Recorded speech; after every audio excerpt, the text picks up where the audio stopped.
Everyone else who died in the past stayed dead. Not her. Why? Was it the magic cliff? I don't know. That's some freaking Infinity Stone scientist. Welcome to Watch Mojo, and today we're counting down our picks for the most controversial moments in the MCU. We'll be talking spoilers for various MCU shows and movies, so consider this your warning.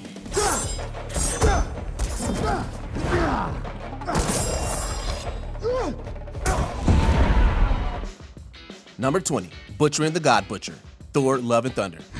You went to the gods for help and they did nothing. We're alike in that sense.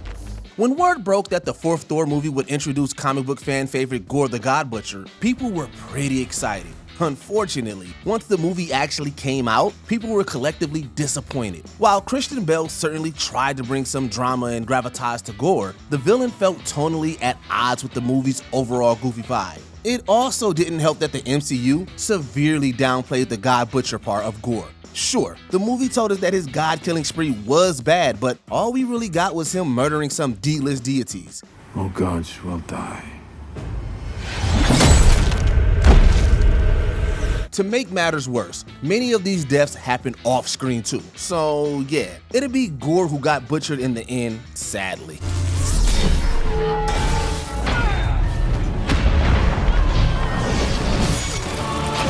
Number 19, having Thor put on some pounds. Avengers Endgame. Oh my god! Oh my god, it's so good to see you! Thor's been everything from a prince to a warrior to a full-fledged superhero, but he's also been a buffoon. After the trauma of Infinity War, he became a husk of his former self in Endgame. In a look reminiscent of the dude from The Big Lebowski, he was an overweight, depressed gamer. Some defended this appearance, saying he looked more in line with the typical Norse mythology, but the depiction just didn't connect with most fans. His growth in Infinity War was undone. Sure, he was sad a bit in Endgame, but that wasn't enough to repair the damage. You're better off leaving the sneaking to your brother. I was seeking of school for a walk and then... What are you wearing? I always wear this. This is one of my favorites. Thor eventually got back into shape, but his transformation from a thundering god to a lazy couch potato to a jovial himbo was still a major letdown. Come here. No, I think I'm having Come here. Yeah, Right here. this is bad. You think you're the only one who lost people? What do you think we're doing here? Number 18, Loki falls in love with himself? Loki. What is this about? This isn't about you. Right. The first season of this show gave a whole new creepy spin to the concept of self-love. When Loki discovers a female variant of himself named Sylvie, sparks fly between them. In fact, the two even share a kiss in the season 1 finale.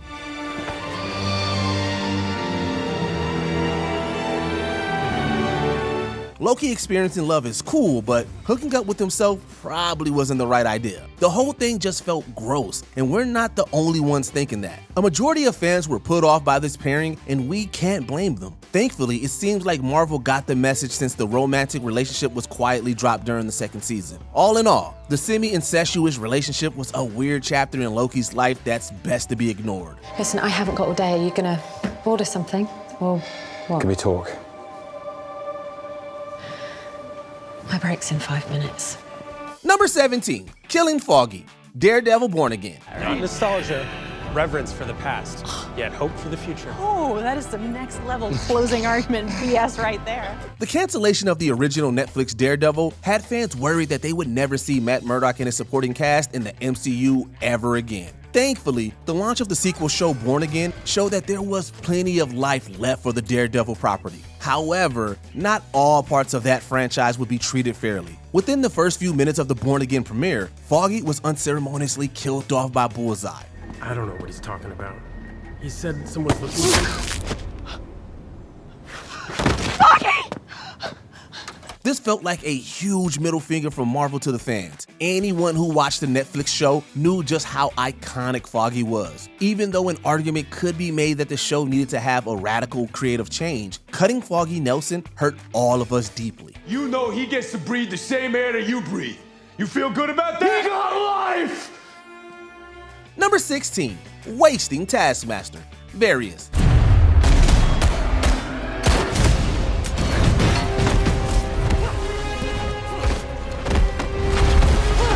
How to handle a character like Taskmaster proved to be a surprisingly difficult task for the MCU. That's because fans were largely displeased with the character's portrayal. Instead of a comic-accurate Anthony Masters, we got a new character at the helm in Antonia Dreykov. While this change was frustrating, all could have been forgiven if Antonia was well-written. Sadly though, that wasn't the case. The MCU Taskmaster was basically treated like a footnote. She was a pretty one-note villain in the Black Widow movie, and then killed off haphazardly in Thunderbolts.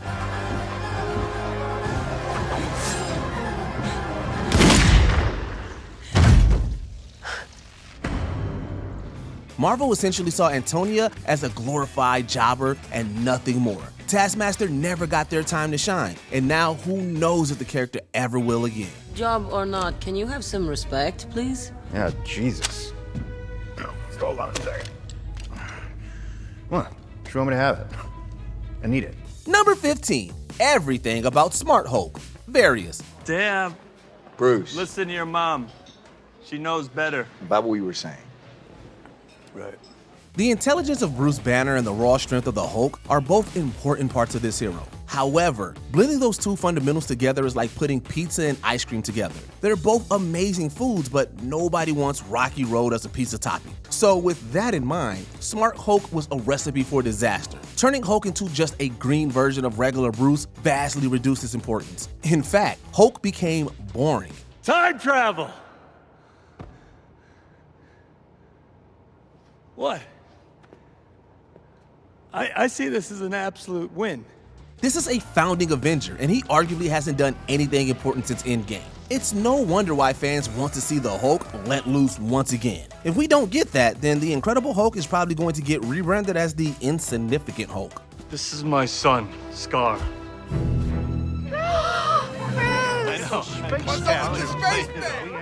Wow, you're family. Number 14, Wanda's heel turn. Doctor Strange in the Multiverse of Madness. You break the rules and become a hero. I do it and I become the enemy. That doesn't seem fair.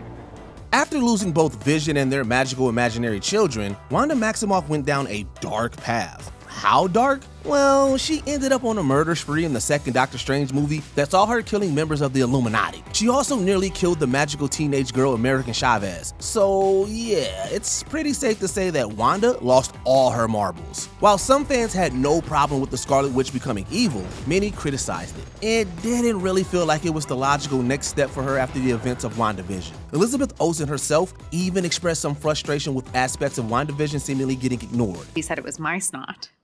And he was actually mad at me. So bizarre. Either way though, we can all agree that an evil Scarlet Witch is a scary sight.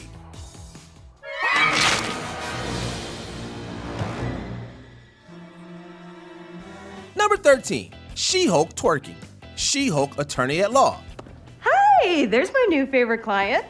Oh boy, people did not like this. At the end of episode 3 of She-Hulk, Jen and her client Megan Thee Stallion let loose. This leads to an infamous clip of She-Hulk twerking. You almost tasted that. Num num num num, eat it up. Go play okay, 3, 2, 1. You know I'm the hottest. You ain't never gotta heat me up. The internet had a collective meltdown over this, with many even calling it one of the MCU's lowest points. In all honesty, that might be a little bit harsh. Is it kind of cringy? Sure, that horrendous CGI isn't doing Jen any favors, but this is also just a lighthearted end credit. The moment got far more backlash than it may have deserved. Because of that, the discourse around this show remains divisive to this day. With that in mind, it's unlikely that the MCU will repeat this creative choice going forward. You are way more fun than my last lawyer. I will kill for you, Megan Thee Stallion. Dial it back. Number 12, turning Sharon into a villain. The Falcon and the Winter Soldier. You know, when you came to Madripoor, you reminded me of a young me. I took you in, gave you an opportunity. Sharon Carter has had a really rough life in the MCU. She started out as a resourceful S.H.I.E.L.D. agent who developed a romance with Captain America. Unfortunately for her though, Steve Rogers later time traveled to get back together with Sharon's great aunt Peggy. Oof, the mental gymnastics on that thing are a nightmare. Anyways, the logical next step was to reveal that she was now secretly a bad guy named the Power Broker. I don't do blackmail. Yeah, that didn't really work. Her out-of-character turn to the dark side was baffling for viewers. Was she really the right character to make a crime lord? What would Steve think of all of this? Ultimately, the power broker was a pretty broken concept. We're about to have full access to government secrets, prototype weapons, you name it. Should be something for everyone. Number 11, calling Black Widow a monster. Avengers Age of Ultron. That I was anything more than the assassin they made me. There were some real problems with Age of Ultron, and unfortunately, the romance between Natasha and Bruce had some issues like this scene in particular. While sharing her backstory with Bruce, Nat explains that as part of the training she had, she's not capable of having children. After that, she likens the situation to being a monster. You still think you're the only monster on the team? This was an extreme statement to make, and not a popular line in the slightest. Marvel probably had good intentions by trying to showcase Black Widow's pain in an attempt to build sympathy for her. However, the insensitive monologue just ended up making the whole scene feel disrespectful. The real monster of this movie is Ultron, not Black Widow. I really hope this makes us even. Now go be a hero. Number 10, Quicksilver and Scarlet Witch aren't mutants. Various.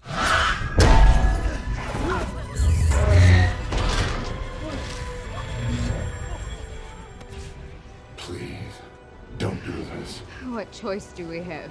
Integrating mutants into the MCU has been tricky. Many fans wanted to see the X-Men alongside the Avengers, and when the MCU introduced Scarlet Witch and Quicksilver, fans thought that this could be a possibility. Unfortunately, Wanda and Pietro had a bit of a bumpy start in this shared universe. Their status as mutants was scrapped, instead being referred to as miracles. Sooner or later, they will meet the twins. It's not a world of spies anymore, not even a world of heroes. This is the age of miracles, Doctor. Their family tree was also reimagined. Typically, Magneto is their father, but that wasn't the case here. Sure, Marvel couldn't lean into all of the X-Men goods back then, but ignoring who these characters were didn't make fans happy. Maybe the real miracle here is how popular Scarlet Witch became despite all of the changes.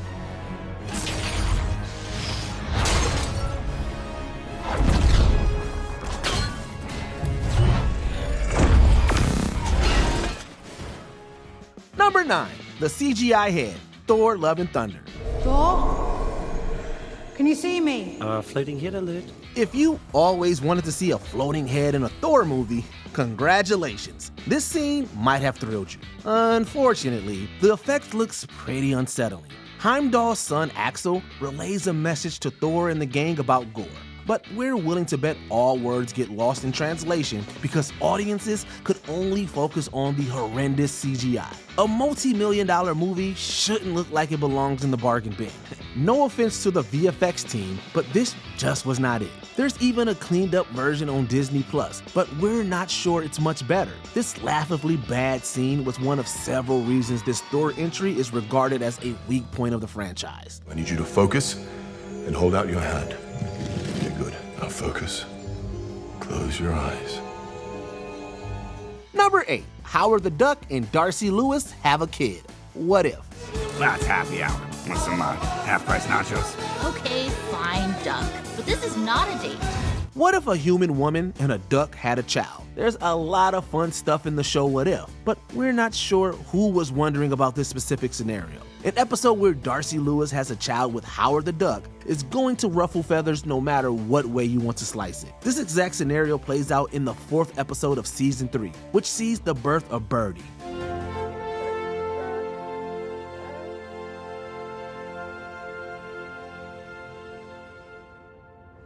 It's an absolutely bizarre storyline to do, and given the limitless premise of the show, a bit of a disappointment. Out of all the boundary-pushing scenarios they could have done, they go with this. Seriously, what the duck were they thinking? Oh! Did you do the bottle? You're supposed to do the bottle. No, the bottle's fine, Howard. It's way too hot. You can't give a bottle that hot. The blanket shades the color. Oh, yeah, why'd we get her this color? Number 7, Kang the Conqueror is bested by Ant-Man. Ant-Man and the Wasp, Quantumania.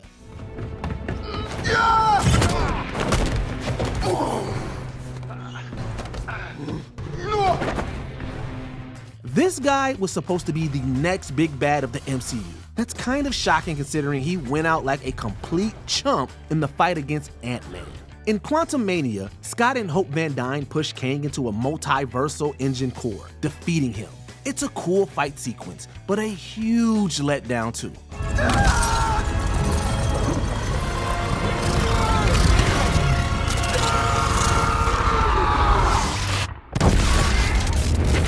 Fans didn't like the idea that this next level supervillain died that easily. Even though there were multiple other menacing variants of him running around, this was supposed to be the main Kang. If the MCU revisits Kang, he'll still be the guy who was taken down by the dude who talks to ants. Sorry, but that's a bummer.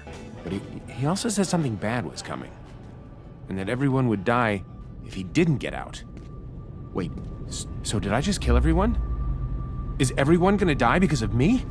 Number 6, Rhodey is a Skrull, Secret Invasion.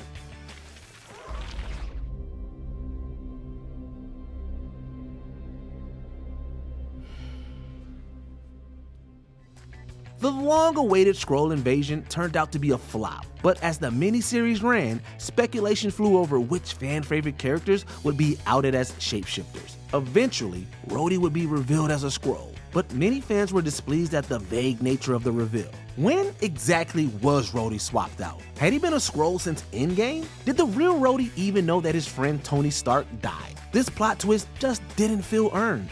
He and other world officials are being kept in pods beneath the Skrull compound. You nuke that, you nuke them.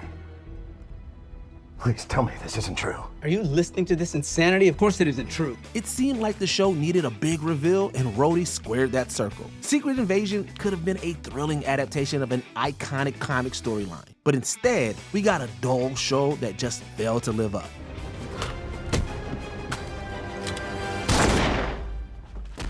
Number 5, the Ralph Bohner debacle, WandaVision. Long lost bro get to squeeze his stinking sister to death or what?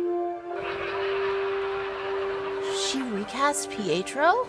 While this show might not have fully jumped the shark, it had its own divisive moments. The most commotion was caused when the identity of Evan Peters' mystery character was revealed. Fans initially believed that he might reprise his role as Quicksilver from the Fox universe. Could this mean we were going to get the X-Men in the MCU? Nope, sorry. It turned out that he wasn't Pietro, and it was all a trick. Peters was actually just playing some guy called Ralph, whose last name sounded like an immature reference. You're Ralph Bohner? Boner. Fans didn't love how WandaVision stirred fan speculation and wasted an actor cameo all for a stupid gag. Hey, don't sweat it, sis. It's not like your dead husband could die twice. Number 4, Star-Lord screws everything up. Avengers Infinity War. You gotta open this off. I thought you'd be hard to catch. For the record, this is my plan. Not so strong now, huh? It was really hard to be a Star-Lord fan around 2018. He got a lot of blame for the blip. When Thanos is cornered by Iron Man's group of heroes, they come incredibly close to prying the Infinity Gauntlet from his grasp. But when Star-Lord discovers that Thanos killed Gamora, he attacks the Mad Titan. His rage during this moment allows Thanos to regain control and fight back. No, you did not! Stop! It's coming, I got it! Many fans became split over this. Star-Lord's grief was perfectly understandable, but he also had a job to do. Some also believe that the way this scene happened was out of character for Quill. Either way, his reaction cost our heroes everything. Steady, Quill. Oh, man. Number 3, the real way Fury lost his eye, Captain Marvel. So is it true that the Kree burned your eye out because you refused to give them the Tesseract? I will neither confirm nor deny the facts of that story. How Nick Fury ended up with his signature eye patch was a mystery fans were eager to see solved. But sometimes theories are more exciting than what we actually end up with. Near the end of Captain Marvel, a younger Nick Fury playfully holds up Goose, a dangerous alien that resembles a cat. But it turns out that this kitty's got claws. Goose was actually the one who caused Fury to lose sight in his left eye. Those bad guys still in there somewhere. Oh, mother! this wasn't exactly the satisfying payoff fans wanted. Captain America the Winter Soldier made it seem like Fury suffered a dramatic personal betrayal, and well, this wasn't that. Talk about a letdown. Last time I trusted someone, I lost an eye. Number 2, Steve kisses Sharon. Captain America, Civil War. When I came out of the ice, thought everyone I had known was gone. When I found out she was alive, I was just lucky to have her. On the surface, there's nothing wrong with Captain America sharing a tender moment with Sharon Carter. But once you realize that she's the great niece of Peggy Carter, Steve's old flame from World War II, things get a little weird. Some fans didn't see a problem, but many were a little creeped out by Steve's decision to go from one woman in his family to another.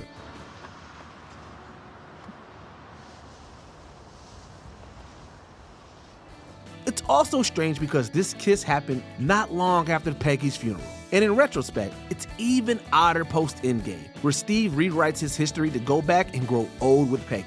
The time travel shenanigans there only further the idea that the Steve-Sharon romance was doomed from the start. Plant yourself like a tree. Look them in the eye and say no. You move. Before we continue, be sure to subscribe to our channel and ring the bell to get notified about our latest videos. You have the option to be notified for occasional videos or all of them. If you're on your phone, make sure you go into your settings and switch on notifications. Number 1, the Mandarin reveal, Iron Man 3. You know who I am. You don't know where I am. And you'll never see me coming. The Mandarin had the makings to be a formidable supervillain when he was introduced in Iron Man 3. He was menacing, mysterious, and murderous. Except halfway through the movie, we learned that this is all a ruse. The Mandarin we thought we were seeing was actually just a washed-up actor named Trevor Slattery. I never thought people had been hurt. They lied to me.